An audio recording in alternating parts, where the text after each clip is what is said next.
Hello, Samantha here with Clarity Marketing and Design. And this week's little tips video, I wanted to show some of the things I look at often in Google Analytics and why. So let's open that up here. Now, I don't have a lot of website traffic. I just do websites and logos. So it's hard to get a lot of website traffic to my type of business when it's just little on me. So don't judge. So the things I look at regularly for myself, and I will look at these often for when I worked at the other resorts, which were much bigger businesses, I will look at these things often with their type of business also. So here's my dashboard of my analytics account for my business, Clarity Marketing and Design. I'm on a Surface, so it's a little bit more in one column than if you're on a laptop, you would see a bit more before you'd have to scroll down. Audience, so this is one of the ones I would look at often. These are the users. How many people are going to your website when, how many are returning. So let's just let that load. So I like to sometimes look at a month, a week, but this is where you could adjust your time frame. So let's just say, all right, let's look at April.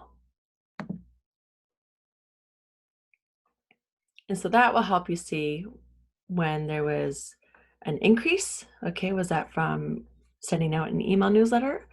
Did I do a blog post that day and put it all over my social media? It helps you kind of figure out if some of the things that you were doing marketing wise got them to your website. Because that's the ultimate goal with the social media and your email marketing is to get them to your website. And so this will help me see if there's some spikes or if it's dropped. Why did it drop? Did I alter my SEO that time? Oh, I haven't really posted anything lately. So this is what I look at often. It is kind of nice to see new visitors and returning visitors. So, and usually the new visitors, even for a lot of other websites, will be much more than returning. I can see number of sessions, page views, and there's more. But really, I more look at this to see if any of the marketing I've done from blog posts, email newsletters, social media posts, videos, if it got them to my website. So I'm going to go back to the home page and go to the next part that I look at often. So this little blue box, I do like when I do send something out, you can kind of come back and sit here. So this is a real-time report.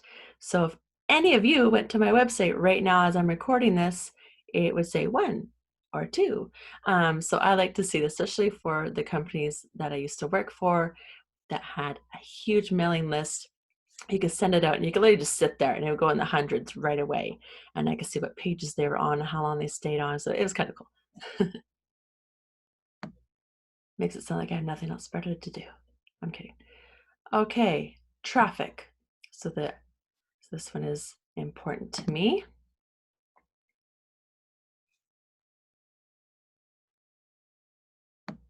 Okay, so this gives you a bit of a breakdown in the pie chart of your referral, social, organic, and direct. So most of my users coming to my website are coming directly, so they're typing in www.claritydesigns.ca.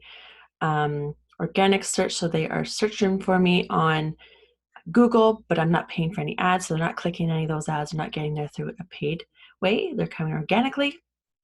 And social media, so that's my different avenues of my social media they're coming to. And if I did email more, my email marketing, I've set that up with this, I'd be seeing that also. But this is helpful for if we want to see how much you're doing on your social media, but also the referral. If you're actually paying to have a listing or you're on a directory, so if you're actually paying to be listed on other people's websites, you want to make sure that you're actually getting clicks from there. And so I go down here. You can click on one of these and it brings you into a section that gives you even more information. And so then you can even go up here and change the month. So let's say, from January to now, what does my referrals look like? So I have paid advertising on here. So since January, I've gotten 2 visits. So that's where it goes, okay, is it really worth paying that amount of money to be listed on this website to be getting that? If it's through the roof, then hey, that's money well spent. So the channels for me is another good area that I like to keep an eye on. So I'm gonna go back into home. Okay, the next one I like to keep an eye on is my location. For me, as I move around, I try to promote my business and get my business going in the community I'm in and the surrounding communities. So I lived in Invermere before, so I want to make sure that people from Invermere and the surrounding communities were actually getting to my website and finding me. So now that I'm in Brantford, I want to make sure that me posting on my social media and connect with people in the area and those Facebook groups, and I'm posting on those, that's actually getting people here. So I like to go down to city. I like to see the breakdown. And so let's check my dates here. Just for let's go all of April. Let's scroll down. Okay, so all of April, 10 users were in Brantford, 9 from Irvine, we have some from Simcoe, Hamilton. So that's off to a good start. And I still have the Invermere, Edmonton, Calgary stuff, which is where I was living before for 2 years. So now if we just kind of open up the time frame, let's just say from January. And now I scroll down. So Brantford, Invermere, because that's where I lived before. That's where I currently live now. Calgary, the area that I lived in, we had quite a few Calgary people who would have their second homes there. Plus, it's basically the next major city. Vancouver, I used to live down in Vancouver. And then Toronto, Hamilton, London, that's all the surrounding areas of where I am now. So, okay, that's good. I had one client where I sent her a report, and one of the top 3 was New York. And so she's like, how's that happening? So if that's happening and you're not trying to promote that area and you're getting people to it, okay, let's take a look at what's going on. Could be SEO, could be we're using the wrong keyword, could be stuff like that that we could try to fix. Now let me go back to my home.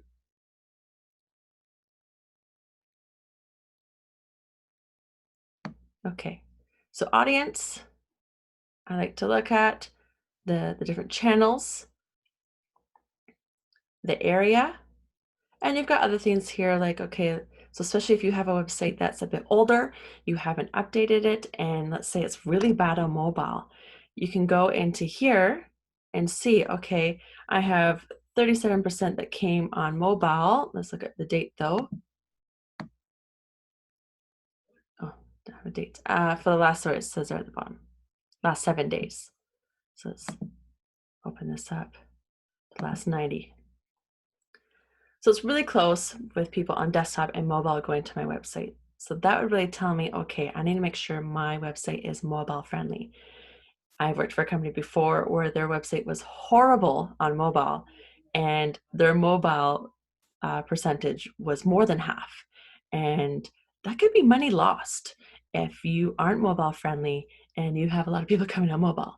So that's a good thing to look at for if you have an older website. And over the years, as things change with mobile versions in your website, to make sure that it's still top notch, works on mobile, especially if people are coming to it on mobile. And this just tells you your top pages that people have been looking at in the last 7 days and that kind of thing. But you can click into each one, get more detail, adjust your calendar to be able to see more inactive users and that kind of thing. But yes, I will look at location the most because I'm trying to market my business in certain locations. The channels, so this will help me figure out, okay, if I have a page, paid advertising on people's websites and of me getting links, Where's my social at? Am I getting links from when I post on my social media? And then the audience is the views, the sessions, how long they're staying on the website, and that will help you see the spikes or the declines based on what you're doing marketing wise. My goal every month is to try and beat last month's total visitors. It used to be called visitors and unique visitors, now it's users and that kind of thing. But I tried to beat my last month's total amount of visitors or users coming to my website as a little like, okay, come on, we can do this.